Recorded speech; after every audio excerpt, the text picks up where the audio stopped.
And good evening, everybody, and welcome to Going Nuclear, full blown coverage of the land presented by Buzz Sports CLE. I am Ethan Greenberg, and alongside of me is my co host, Madison Delaney.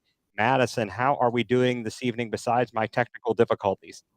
I think they were honestly my technical difficulties, but it's all good here. We're a week out from the World Cup, so that's exciting. I'm pumped for that. I am ready to wake up at 3 a.m. to watch the U.S. play. How about you? Well, I am doing all right. It's been an interesting day to say the least. We got a new refrigerator delivered, and that's always exciting, except for the fact that I get a text message yesterday saying, "Hey, we're going to be there between 8:30 and 12:30." Apparently, there was a bit of a, miscommunication between the delivery folks and whomever or whatever sends out the link or the notification, like that. Hey, this is when they're going to be there. Because at 7:35, I get a phone call. Hey, we're 20 minutes away. I'm like, what? So my father-in-law and I quickly got the refrigerator and freezer emptied, and it all worked out. But that was not exactly the way I wanted to start out my day. I appreciate that they got here on time as opposed to not coming at all. But it would have been nice had the lines of communication been a little bit better. So at least we would have known, hey, it's gonna be 8:30, and didn't even get that much. So that was an interesting start. And then you add on top of that, you get some daggone birds flying in my garage. And these stupid birds, let me tell you, I could not get them out of the freaking garage. I had to eventually chase them out with an air blower that you use out on the lawn.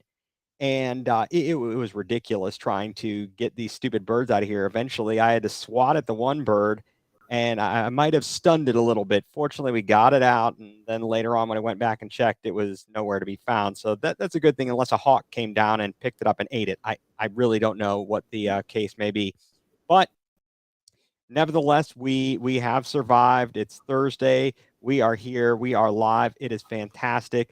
So you know what? You hit on something right off the bat that I was going to ask you about, Mm-hmm. which is the upcoming World Cup, the Women's Mm-hmm. World Cup. And I really wanted you, because you are such a fan of the women's national team and the NWSL, I wanted you to talk about the impact that Megan Rapinoe has had Mm. on women's soccer, on sports, the social justice issues and for women, etc. And I thought you'd be, because you follow it so closely, you could really give a good insight into that. Yeah. I mean, I guess we'll maybe start with her play on the field because I think it's maybe slightly less significant than her. Like impact for me as far as play goes. I mean, obviously she was instrumental in our last World Cup. I think she scored PK in the final, a number of goals, leading up to that. But it's the World Cup we didn't win that actually stands out to me, where she served a cross up. We were down a player against Brazil. We came back to tie and force served a perfect ball on a platter to Abby Wambach to score. I recently rewatched that game. It's like one of my favorite games to revisit. It's so much fun, like the last little bit and the overtime. I mean, Marta was incredible in that game too. To go with Brazil, she's going her fifth or sixth, God knows how many World Cups. But like, where do you even start? She's obviously been huge for equal pay, and that they won that. Coming out of this last CBA, they got equal pay with the men. Which is, I think, going to be a real benefit to the men, considering they're more likely to win a World Cup and split that money. And they did get some money from the last Men's World Cup, which was also great. Because obviously FIFA is still not equal at this point, but they are moving towards it. So, like, slowly but surely. You also can point to her being, the person that kneeled, and she got in a lot of trouble with U.S. Soccer for that. But she's always fighting people who don't have a voice, and that's really appreciate for sure. And it makes it that much better. Like the same thing with like LeBron, right? Like all else equal, when the off the field stuff and off the court stuff is so much better than like the next person that you're comparing them to, like you got to give them the nod because they're doing so much more and their impact is so much greater. And that's kind of how I feel about Megan Rapinoe. Very good. Yeah, I appreciate your thoughts on that, and that you certainly said a lot about her and her impact on the women's game, on the social issues, etc. And that kind of, I want to transition into another topic here, talking about players who are leaders. I don't know how much you caught of this today, but Yeah.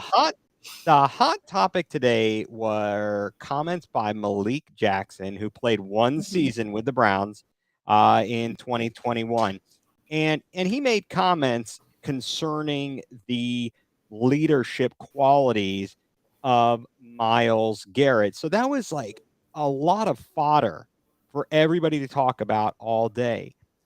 And I want to get your thoughts on it, but my initial thought is kind of um geez, I'm sorry, I'm at a loss for words here. I don't know why I'm having a brain cramp here.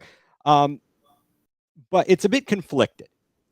On one hand, I see him as balling out when he's on the field. I see him in what appears to be giving it his all. I see him being put in a tough position where he did not have the supporting cast he could have used, especially last season. Jadeveon Clowney did not live up to expectations. They did not have the interior linemen who could make any impact. And so he was double and triple teamed and he couldn't do anything. So I really don't have a problem with that. You've got Malik Jackson talking about some things where he's essentially saying, look, he's in the meeting room, he's in the locker room, and he's kind of just sitting there. And he's not maybe as involved or as vocal as one might think or want him to be. And then lastly, you've got the issue of on one hand, he goes and he does this, he goes and does work overseas with the kids. And I believe it's the Water Boy project. Yeah. And then on the other hand, you have him doing the doofus magoofus move, and we still don't know much about it, of him flipping over his Porsche last year.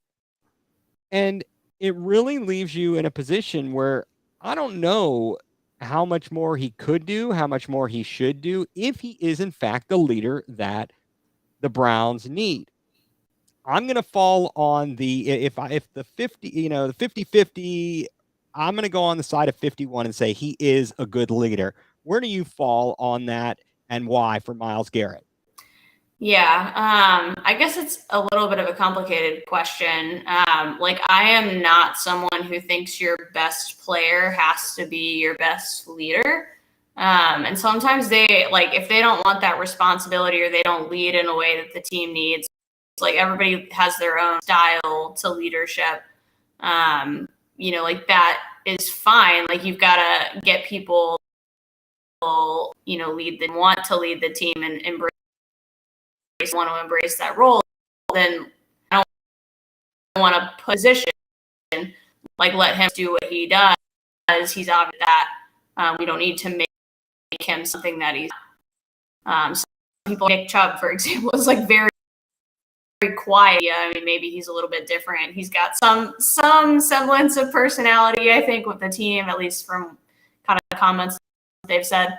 But don't into that role. So it's something that I think other people can step into that role and like shoulder some of that, so to speak. Like when leadership becomes a burden, I think it's a problem. So if that's the case, like I don't feel like I need him to be captain. I don't want him to be captain if he feels that way. And that should be okay. Like there's just this conception that the best player has to be the leader. And I don't think that's necessarily true. A lot of people can step into that role who have such forward-facing roles in terms of play that will get the job done better than maybe he could if he even tried to fulfill that. So I'm okay with him not. As far as his leadership skills, I think I've been a little critical of some of the stuff that he's done and some of the moves he's pulled, last season at least.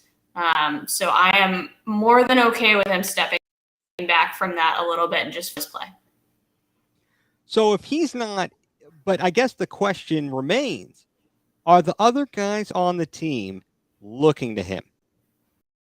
And if so, how do you handle that? Is that where somebody like, let's say, an Anthony Walker steps in, and other Mhm. veterans? What about Denzel? Somebody, who else is going to fill those shoes and lead the way for the youth on the roster?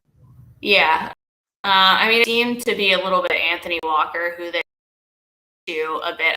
I mean, he was on the side able to play, or at least involved in some form or fashion. Last year, to be clear that they do look to him for things. As far as veteran leadership goes, it's a little hard. Like I don't know that you have anyone on the D line that I can think of right offhand, other than Miles, who you would really look to. So you would have to look to like the DBs a bit. And honestly, maybe it's like a Juan Thornhill who's new but experienced. He's been in positions to compete in playoffs and things like that. So potentially it's someone like that that we're not really considering because they're new to the Browns. Someone who will bring more of maybe a winning mentality that we haven't necessarily had before. I feel like it's Denzel either though, because he feels a little quiet to me, which is not a bad thing. Like you need all the kinds of leadership. Like you have to have some quiet leadership that lead by example, but you also need a vocal person. And so it's got to be someone on that defense who can also lead that way, in addition to someone who just leads by example. So it's a combo of all of them, and you have to find the right combo, and hopefully they can do that. And how much of that do you think might change with the new defensive coordinator, Jim Schwartz? And I will mention, as we just food for thought, I think that between Dalvin Tomlinson and Zadarius Smith, you are bringing in a lot of experience Mm-hmm. in those signings, so they may step into it. But I wonder how much the coach is going to play a role in setting. I think, if nothing else, if you set the players up for success, unlike they've been over the past few years, I think you're going to see people step up. And maybe Mm-hmm. it's something that just happens organically, and it exudes. You feel it from the sidelines, and players just come out to play. It's very, very interesting. I was thinking about and this is kind of the NBA related thing. You always hear them talk about the Heat culture. Yeah. And then I thought, what about the Browns? What is if we were to say Browns culture, is there a culture for the Browns, or is the culture all a culture, unfortunately, of disappointment and losing? And if so, how do you change it? Is it just a matter of winning? I mean, I feel pretty confident saying that the culture has shifted from the losing mentality. I mean, I know it really has wins outright, but I have felt better about the culture surrounding the Browns. And like, I don't even know if I could really explain it. It's almost just like a feel thing. Like I just have a feeling about it more than I can like put concrete facts to like, this is why I feel like the culture has shifted. But I don't really feel like they're in the same like 0-16, like we can't win a game mindset. Like, they've been to the playoffs not that terribly long ago. They've won it that terribly long ago. So like I feel like they have turned that corner, but it could be wishful thinking on my part, and feel free to correct me if you think differently. Well, I think I'm in the same boat as you. I'm not one of these people to argue just for the sake of arguing. I'm kind of in the same boat. I'm a fan first, a lifelong fan, and I hope for the best, but I don't have any great expectations. I'd love to go into every season and be as confident as Patriots fans were, for the better part of like 2 decades. I'd love to be the Chiefs right now. I'd love, all these teams, but I know that we got to prove it, because every time they've had one of these seasons that has left us on the doorstep, either the doorstep of the playoffs in 2007, to the doorstep of the AFC Championship. I mean, the next season has been a massive, massive letdown. I want to see them put it all together. And I do think, though, we talked about the things that they are doing on the field, off the field. We talked about leadership. And this week, Deshaun Watson hosted a 7-on-7 high school football tournament with a bunch of the best schools from the area coming in. It was hosted at Akron Hoban. Ultimately, Akron Hoban won. They defeated Cleveland Glenville. Both of them won state titles in their division last season in Ohio high school football. And from everything that was reported, it sounded like he was heavily involved. He didn't just put a stamp on it, show up for 5 minutes and leave. He was present the whole time. He was involved with it. How much is he, in your opinion, kind of rehabilitating his reputation? Yeah, I mean, he has to be out there doing stuff for sure to help himself. Obviously, like, the accusations are what the accusations are, and all of that. But like, about this with my family, obviously they're Browns fans, and like, he seemed like such a high character guy coming out, and I think you're seeing a lot of that. And like, I'm not going to tell you like he didn't do what they allege. Like, I have no idea. I can't say for sure either way that happened or didn't happen. But I do think like we're seeing a little bit of maybe who he really is, I would say. And maybe he like lost himself a bit in the fame. Like, if that, obviously if the allegations are true, like, that's quite the possibility that he just kind of got caught up in it and he's figuring it out now.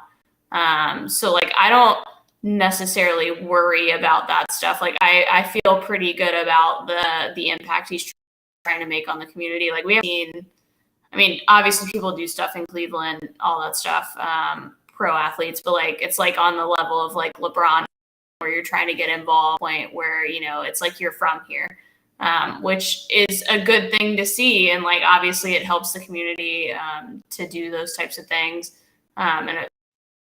Of course, all the high school players are very excited. They're not thinking about any of that stuff when they get to see him on the field. So I appreciate it for sure. Has it fully reformed his reputation? Absolutely not, probably, especially in the eyes of non-fans. But it's at least a step in the right direction for sure. Yeah, I mean, I'm a little bit on the side of the fact that we only know, as you pointed out quite well, we only know certain things. We don't know the entirety of the story.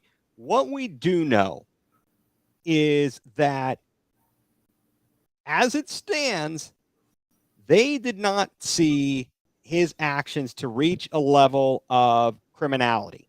It wasn't enough. It might have been suspect. It might not have been the best look, whatever was going on, whether, I don't know. But I think you've got to move on at some point.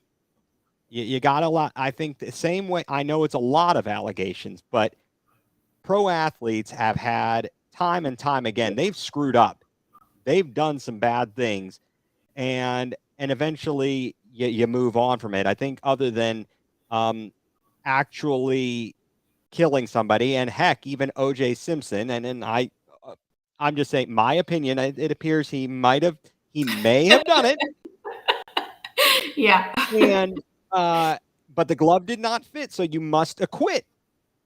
And so even with him, people, some people, they may have just forgotten or looked past it. I don't know what his full reputation is, but he doesn't have any problem being out in the public and hello, Twitterverse. That's all I'm saying. Whatever it is that his catchphrase is, which is ridiculous. His opinions on everything, for sure. Yeah. Exactly. Every legal matter. Yes. This is what I would have done. Well, all right. Yeah, that's a bit troubling there. So I feel good that Deshaun is getting involved. The 7-on-7 tournament sounds like it was a huge success. Yeah. Um, it was good to hear about the performance of the MVP was Demarion Witten, who is heading into his senior year at Glenville and then headed off to the Ohio State University. So that is a big plus. I'm definitely looking forward to seeing him in a Buckeye uni and maybe someday in the NFL. That would be certainly be awesome. Um, Keeping on the topic of the Browns, a training camp coming up here. I believe next week the rookies report on the 19th, and then the veterans on the 22nd. I believe if I have my dates correct, and they're going to go down to the Greenbrier, and it's going to be a good chance, I would think, and you can relate to this from traveling with the team. How much benefit can it be to get away from the normal life where you go in, you train, and then you go home versus you go in, you train, you stay with that with just your team and you shut out some of the outside noise. How beneficial is that for the Browns? Or could it be, I should say? Yeah, the key is could it be, I guess. Yeah, I mean, hanging out with your teammate chemistry, especially with the amount of new players I think that we have on, kind of both sides of the ball, really, like you're including Elijah Moore on the offense, that kind of thing. It's helpful to get to know them on a more personal level. It just makes everything on the field, I think, a lot easier for them. And keeping it a little bit separate from everything. I mean, I don't know how many teams. I know the Panthers do like kind of like it's almost like a college camp where they go down wherever they go in South Carolina, I think, and they stay in dorms and stuff like that for training camp.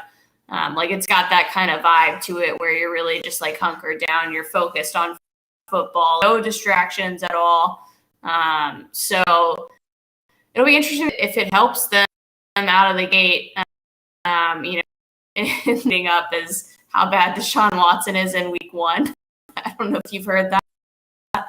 It's been nice to get him on the same page with his receiver, feeling comfortable and things like that. They have a pretty much completely new look defense. I would say probably like a good player. So to get on the same with everyone will be nice, and hopefully they enjoy West Virginia. Yeah, hopefully so. It's definitely remote. I know that Jacob and I on our way, and my daughter Aaliyah on the way home from Ohio, we drove right past the sign for the Greenbrier Nice. as we were coming across on 64. So yeah, it's going to be very interesting to see. And then of course we're going to lead up to the preseason. We're going to lead up to the Hall of Fame game, playing the Jets. So we get 4 preseason games as opposed to 3, which is the new standard. And it's going to be certainly, I use this word probably far too often, but it will be interesting to see what Stefanski does to get his players ready. Is he going? I think the question everyone wants to know, I should really look up the odds on this. What are the chances that Kevin Stefanski plays his starters for more than one series? What are find out what the odds are, because I really think that it's a crapshoot. On one hand, you're saying, I don't want to see anybody major get injured. You don't want to see anything happen like what happened with Nick Harris on the first play of the Right. preseason last year at Jacksonville. You just don't want to see that kind of a thing happen. But at the same time, you don't want these guys to be so unfamiliar with one another in actual game reps that when they come out against Cincinnati, they put up a clunker, because Cincinnati, they already have the chemistry. Mm-hmm. They've all been together. Jamar Yeah. Chase, Joe Burrow, T. Higgins, all those guys. They've all been together. And they're not going to need a warm-up period. And if we're not ready, they're going to warm up all over our butts. And it's not going to be a pretty sight. We're not rolling into Carolina like we did last year. This is big time. And 3 of the first 4 games, as we discussed before, division opponents. It's a great opportunity for the Browns to set the tone for the rest of the season. These wins in the in conference against your division, you got to do it. You got to. You absolutely have to. One other note on the Browns, notice there is the senior class of the Hall of Fame. You've got the possibility Clay Matthews making it to the semifinals, and then in the coach contributor category, you've got Marty Schottenheimer and Art Modell. And do you think if somehow, some way, Art Modell gets selected, what do you think the backlash would be from Cleveland fan? Do you think they would be protesting at the Hall of Fame celebration? Fair question. I don't think anyone would be really happy about it. I mean, I always with stories of, I guess, but about people willing to like, denigrate his grave, stuff like that. Like, I don't think people will be particularly happy, and the fact that the Hall in Ohio probably makes it way, way worse if it weren't in Ohio. So yeah, I think they probably be out maybe making his heard. Would someone bust his bust?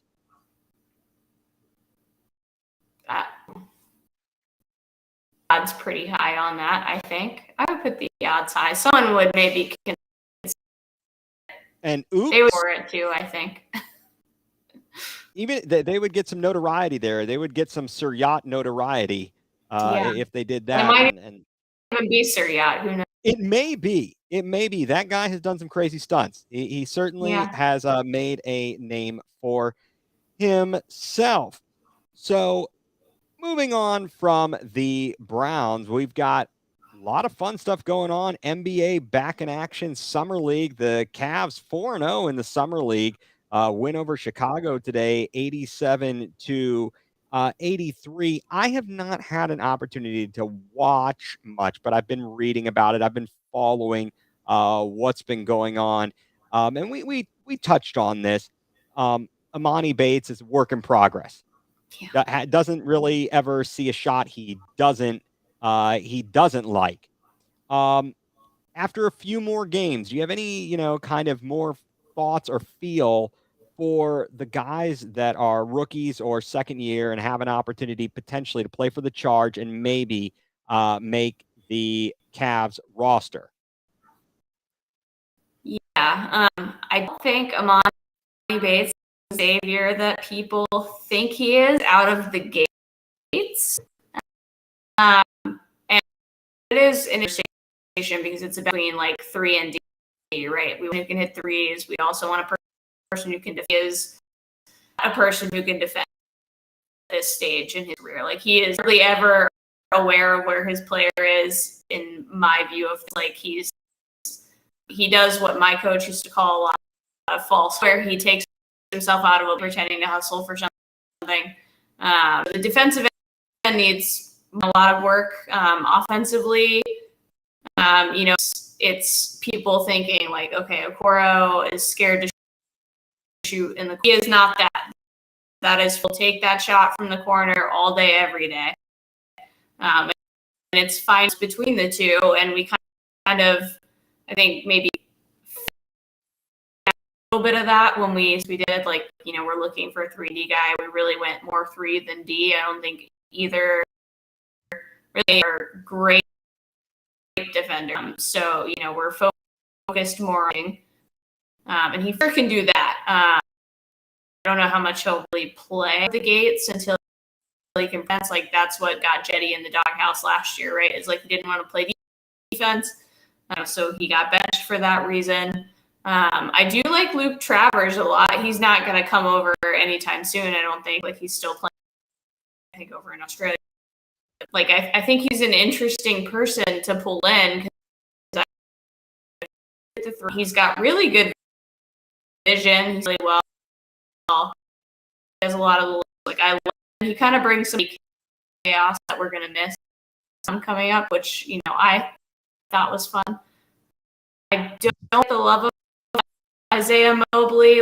Like, some people on him in the summer league. I think he's still. I don't really see him getting time on an actual roster. I do think he's improved since last year, but I don't think he's improved enough to necessarily make the team. And then obviously we've got our shooter whose name is escaping me right now, who sat today, who hit Sam Merrill. Yes, thank you, Merrill. He is kind of another one who he can shoot, but he was on the roster last year. We didn't get him much time, partially and maybe mostly because he can't defend a high. It'll really just be about striking that balance and getting shooting on the floor, maybe sacrificing a bit defensively. We've got a couple back people to run people off the line. That's really all you need. Just get them driving into a in the paint, that kind of thing. So we'll see what they decide to do. No, but yeah, you hit on something that I've been thinking about, and it just drives me nuts, especially in the Cavs situation. I don't see enough teams willing to get the guy off the 3-point arc. Get him inside, make him drive the ball, and nobody seems to like to do that. They're just going to sit there and let him shoot the daggone thing. These guys are good shooters. They're going to make it. They are going to make those shots. I'd rather give up 2 points than 3. And if you've got good, solid defense, they can help. And they did that. They helped erase some of the mistakes. And I would ask you, you're talking about some of these guys who are not great defenders, like Imani Bates, okay? Is it that he is not a good defender by choice? Is it that he's not a good defender because he hasn't been coached right? And weren't there certain things that people said about Donovan Mitchell and his defensive ability? And I think he did pretty well last year. Yeah, that's a good point. I mean, I think the Cavs have a cult of having a defensive mentality, and I think once you hit that team, you kind of have to embrace. You're not going to see the floor. I think a little bit with a strength, like he just muscle. I think he just kind of gets frustrated and gives up. At least that is kind of the vibe. I mean, he wasn't shooting particularly well today, which it's fresh in my mind. So that's top of mind now. So he wasn't shooting well, and I think that can impact you defensively if your kind of mentality is on the score, and if I'm not doing that well. Right. But yeah, I mean, he's so skinny, so he gets pushed around. I mean, it's kind of like Evan Mobley's skinny. He got pushed around a bit, but he still finds a way to get it done. And obviously he made an all defensive team. So that's a positive, and he will get stronger. And that's the thing. But Imani Bates, he's so skinny right now. I don't think he can really hang. He got switched a lot today, which was not good for him. Right. And NBA coaches and players are going to learn how to take advantage of defenders pretty quickly. They're going to watch the tape and they're going to see the weakness and they're going to set it up that way. And I guess at that point, you have to, as you said, you have to strike the balance and figure out what you need at any given time. And I mean, one thing that you mentioned was you talked about some of the players we brought over, Niang, and we brought over Strus. And it was kind of funny because some people were kind of commenting online and maybe in the media too about the price we paid for Strus. 4 years, 63, was part of a 3-team deal. And I was listening to Windy the other day, and he's talking about the Strus thing. And something he said struck me as kind of frustrating from being a Cleveland fan. He said with regard to Strus and the amount of the contract, how else are you going to get a guy to Cleveland? That, I mean, I don't know what to take from that. I mean, is this the Joakim Noah hate on Cleveland? Is this what is I really don't get it. Cleveland is not a bad place to be. Cleveland is not Miami. Cleveland is not LA. It's not New York. It's not even Chicago. But what other NBA cities are so much better? Okay, maybe Memphis is. Memphis seems like they got some stuff going on down there, right? But Detroit? You want to be in Detroit? Milwaukee, same thing. I mean, some of these places, they're the same stinking place as Cleveland. And it feels like the city of Cleveland and all the professional sports teams get crapped on and by the media. And it was crazy to hear Wendy say that, but there's got to be a bit of truth to that. But why? Why is that? You got any insight on that? Because I don't. Yeah, I wonder not just to like beat out another team when all else is equal. I don't know. I mean, I'm just trying to put a positive spin on it. Yeah, it's a little from Wendy. He's a Northeast Ohio guy.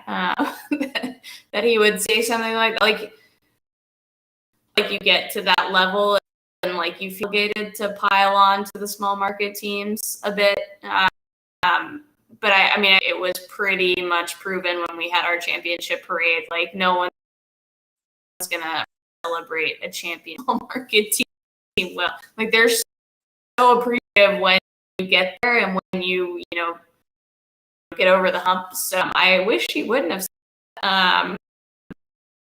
But I kind of feel like the players now grew up with seeing LeBron bring a title back, what that meant to the city, and like I feel like that would bring to them.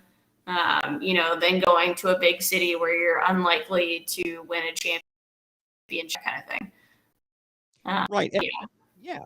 Yeah. And I like what Donovan Mitchell has done. I know people are giving him crap about being a Mets fan. His father works for the organization. And he's from That's there. Yeah. exactly. It would be this, people got upset when LeBron is, strutting around wearing a Yankees hat because he's from Akron. They got upset when he was wearing a Cowboys hat because he's from Akron. I have no problem with Donovan Mitchell supporting his Mets. That's who he grew up rooting for. He's got a family member that works there. Yeah. The hubbub about that is just crazy. Absolutely crazy, and it drives me nuts to see people have such a violent response to him supporting his team, and the fact that. But I will say the media does drive it when they will take some little nugget like him playing golf with some of the brass from the Knicks. Everyone turns that into a whole ordeal. And I get it. You got to get ratings. But at the same time, I'm tired of the sensationalism. And I don't know where where journalism ends and hype begins. I went to school for journalism, and as much as I like a good story, I don't want to have to make up a good story. I want it to be organic. I don't want to have to take something and try to make something out of nothing. And that seems like today what a lot of people are doing. So I think that we're gonna, in my opinion, just to kind of close out on the Cavs here and then the Cleveland thing. In the NBA, you've got a little bit better control. It's not unbalanced like Major League Baseball. It's more along the lines of football, maybe a slightly more progressive than that in terms of being able to stretch your salary, right? And you got an owner that's willing to spend. Um, and that leads me to moving over to our baseball franchise, the Guardians, getting ready to come out of the All-Star break. Mm-hmm. And they finished the first half of the season having played over half their games. They are 45-45 and in first place by a half game over the Minnesota Twins. Yeah. And the discussion has been, do you feel they have performed as expected? They've underperformed or they've overachieved?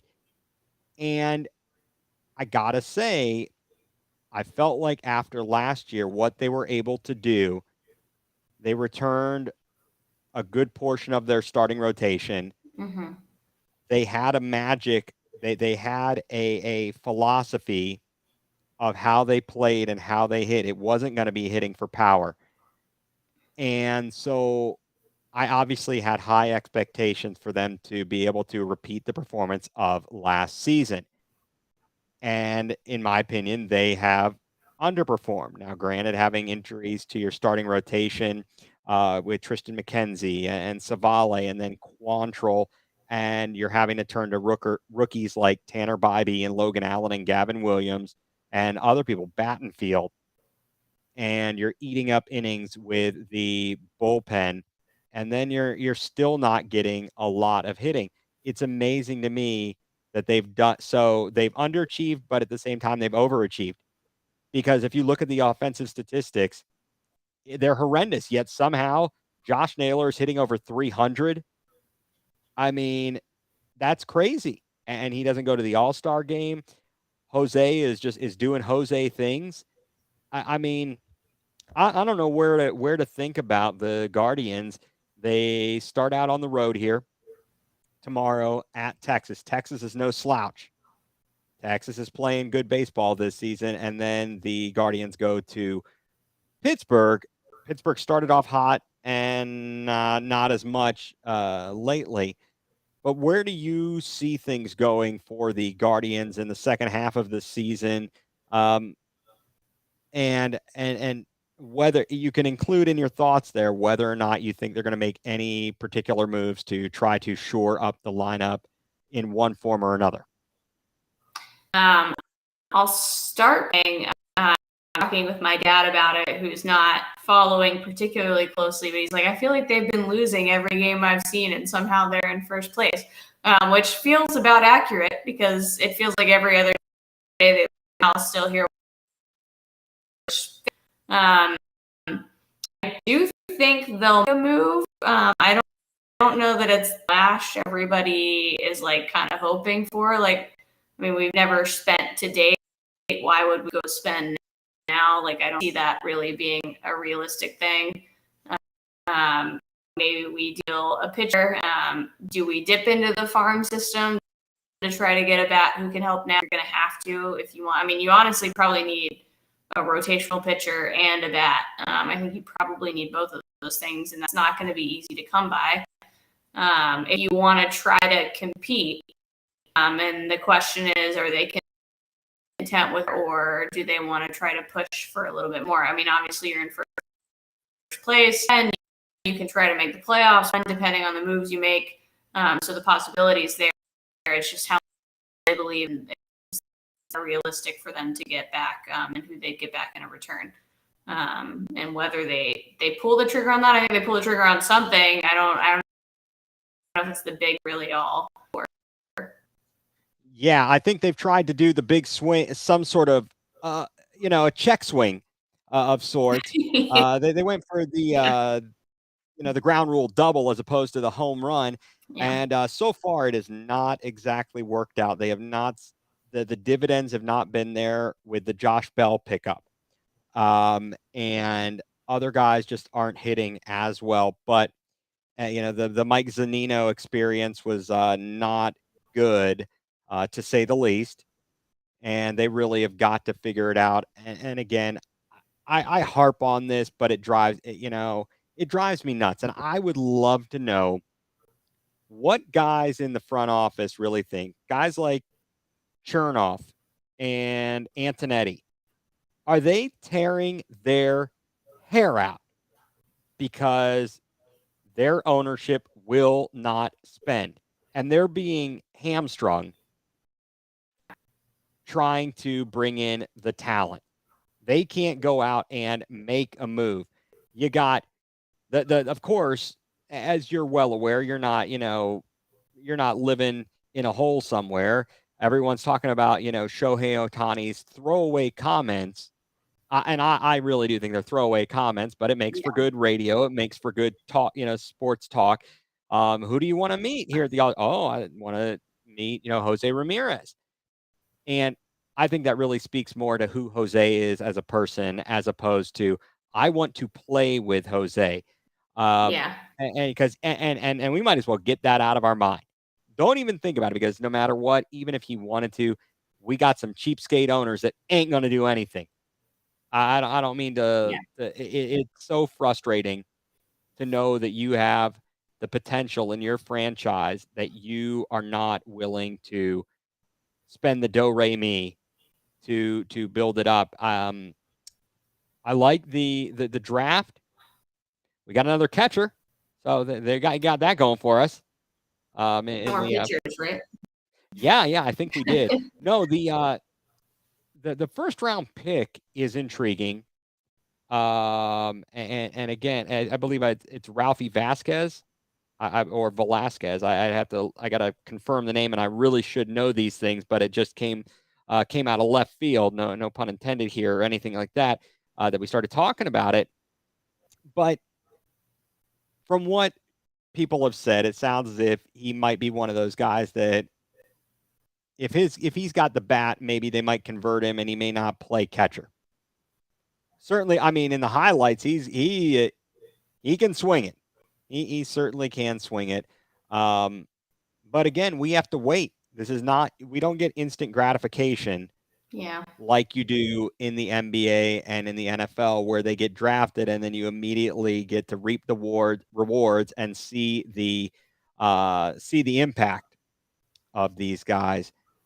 I don't know. I mean, let's make our second half of the season predictions here.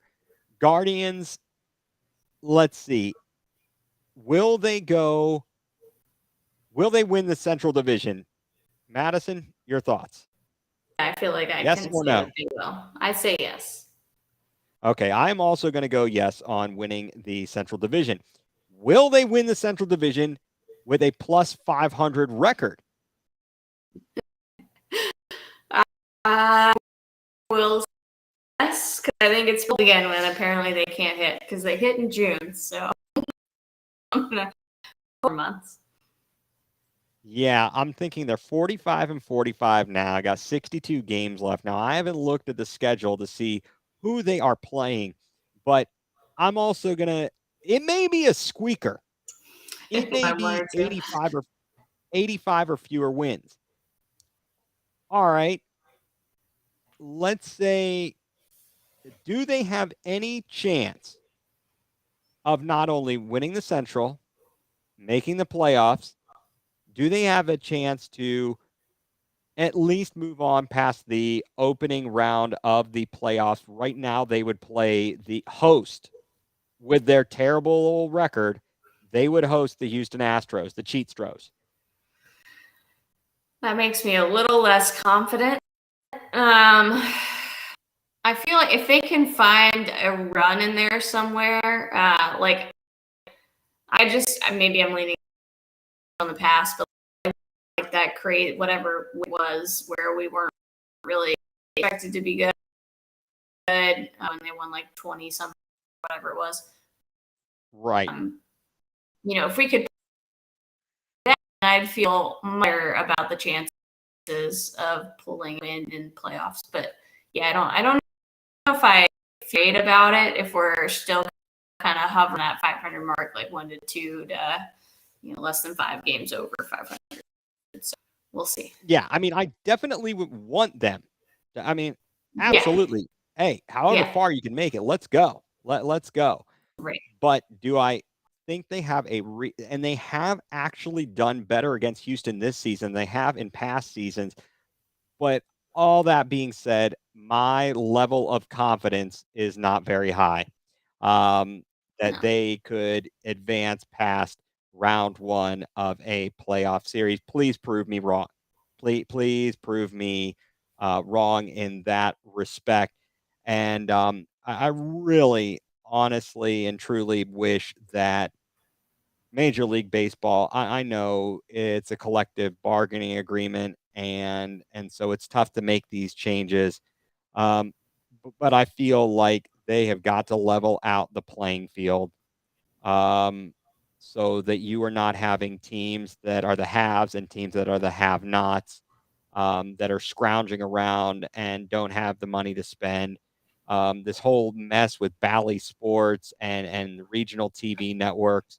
And then you've got the Yankees who, have their Yes Network and they're getting paid. There was some discussion about a patch on their jersey and $50 million, and the entire revenue for the Guardian stream on Bally's is $50 million. I mean, that's just crazy. Um, so it's going to be very interesting. I don't want to step in that pile of doo doo about talking Shane Bieber. Yeah. Um, I've kind of gotten to that point where I don't care one way or another. You know, it's a roll of the dice. You could get rid of him, but is there enough value in it? You have to get somebody who you can drop right in the lineup because Yeah. we are in contention. I don't think you sacrifice even a chance at a playoff run by getting rid of Bieber and not bringing back a starter, someone you can drop right in the lineup in exchange. Yeah, that's a good point. I mean, we've obviously had a lot of injuries in our, and so you do need to get somebody back, whether you're him or him with the farm guys or just farm guys. Yeah, it was interesting. He got a little testy with the reporters before the breaks, at a better mood coming off the break. We'll see. Well, he's had this run where he'll pitch well for about the first that whole thing of kind of getting through the order two times Yeah. and then running into a roadblock and suddenly giving up multiple runs in an inning. And for whatever reason, I'm not sure what it is. I am actually glad that Clase did not go to the All-Star festivities, did not pitch. Although having a child, that takes a lot of energy. And maybe being on the road won't be such a bad thing to start because it's like, look, I'm on the road. Right. He is not going to be sleep deprived trying to take care of a newborn. Right. So it is, it's a conundrum. And I guess we are going to have to wait and see. So just some random things that you might be able to shed some light on, I think, because of, you're a little more connected to this than I am in terms of going to concerts. But what in the world is going on with people throwing things on stage? Are they trying to hit the performer? Are they trying to get them to take a picture? What in the world is going on with these people? Did they fall out of the stupid tree and hit every branch on the way down? Trying to get TikTok, I think, is my only answer. Is they're searching for their 15 minutes of fame. They want to get famous for something, and that's the route they're taking. There's been some stuff with a concert this past weekend. I can vouch that no one threw anything on stage, which was a pleasant. I would like to keep it that way. I have a string of concerts coming up, so hopefully we don't get too excited. Adele saying who threw anything at her. She was like, I dare you to throw me. Yeah, and actually, we're talking about baseball here. We were talking about the money, and a contributor, someone I actually know, is listening here, and that is my father, Harold Greenberg, commenting small market Tampa, top with big money Yankees fourth. So I think that's a valid point, but I think that is that is not the rule. That is the exception. Yeah. And so you're going to have occasions when a small market team outdoes the team that's spending like crazy. But I just have to say, being able to outspend and buy all the high price talent puts you in better position to win. It just does. And so, yeah, I'm not down with that. And they really need to do something. So now you're talking further about concerts here, and this is musicians and famous people, pop culture. Britney Spears, Victor Wembanyama the run-in with the security guard. I've watched the video, and first of all, I feel bad for poor Victor. He's getting in the middle of this whole thing, and he didn't do anything. He didn't do anything there, and yet he's getting all thrown around, his name in the mud there. And also, Harold also comments about the Reds on the top, Cards on the bottom, and it has been an absolute disaster for the Cardinals this year.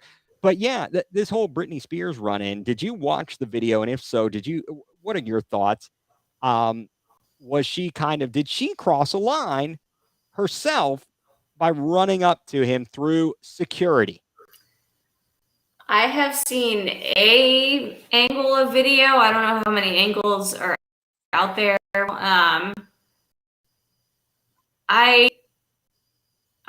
Maybe this is a 90s kid in me saying like they should know who she is and like react appropriately.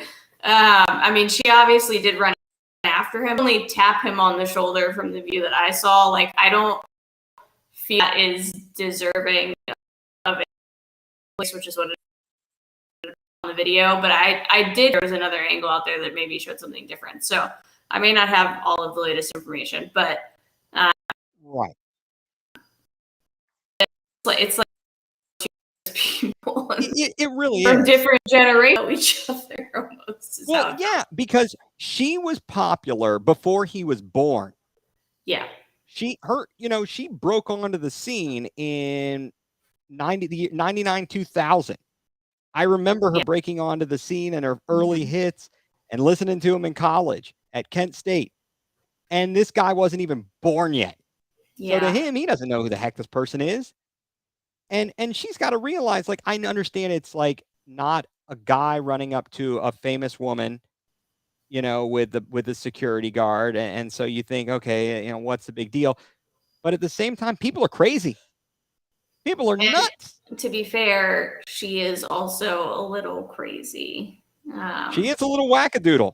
Yeah. She is a little wackadoodle. Social media is a thing. Just makes yeah. choices, though. I gotcha. And one other thing I saw, before we get to our what has us going nuclear this week, I saw something, and I don't know if you saw this or not.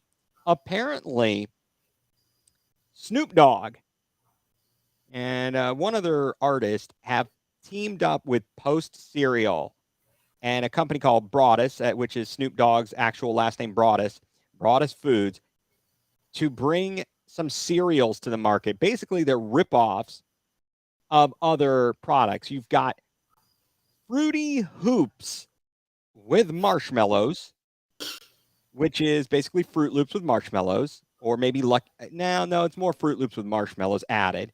Cinnamon Toasties, which is a ripoff of Cinnamon Toast Crunch, and Frosted Drizzlers, which is a ripoff of Frosted Mini Wheats.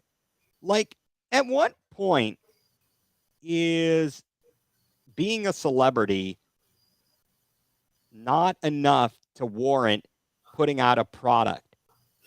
I don't know what to make of this. Yeah, I mean, you got to make the money when you can make the money, I guess. I mean, it's like The Rock, like he never says no. It feels like he's in everything that he offered, anyways. Yeah, I mean, just make your money where you can make your money. Ability to pursue a business pursuit such as that, where you're ripping off some other products, and I mean, there's a couple of different competitors to those types of cereals. So I guess there are. If we feel we can do something better, but yeah, it's that fun thing. I guess so. I mean, do you think he wears Skechers?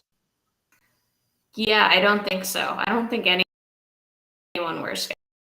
I was cracking up to all pictures that in their ad they were like, you can at the airport pandemic and people are flying at that rate where they have Skechers because you just step in don't know. So, yeah, people get desperate at a point. He is getting up there, so maybe he just wants some extra cash. Maybe. I mean, either that or he's a genius. I think that for whatever his image was, he is well liked in the public eye.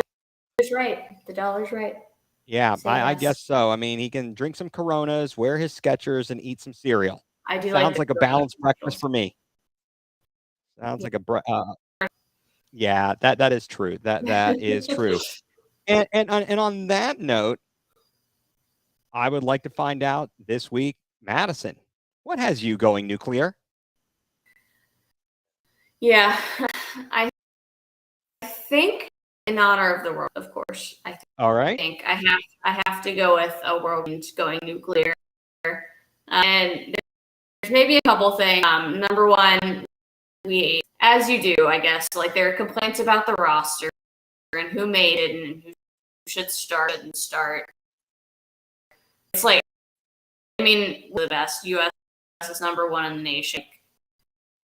It is, but it's the hardest team to maybe make in sports at this point because they are so. And 23 that made the World Cup roster out of everybody, and there are plenty of players serving, and I get that.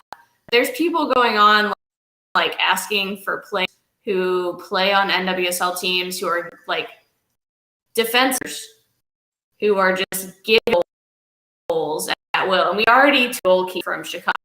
I mean, been our starter more than likely. I'm a little biased because we have our local keeper who is the second likely, who I think is probably better. The experience taking one of that's leaking goals. You want to take two defenders from a defense that is like I justify it in my head. Like it doesn't make sense to me from injury.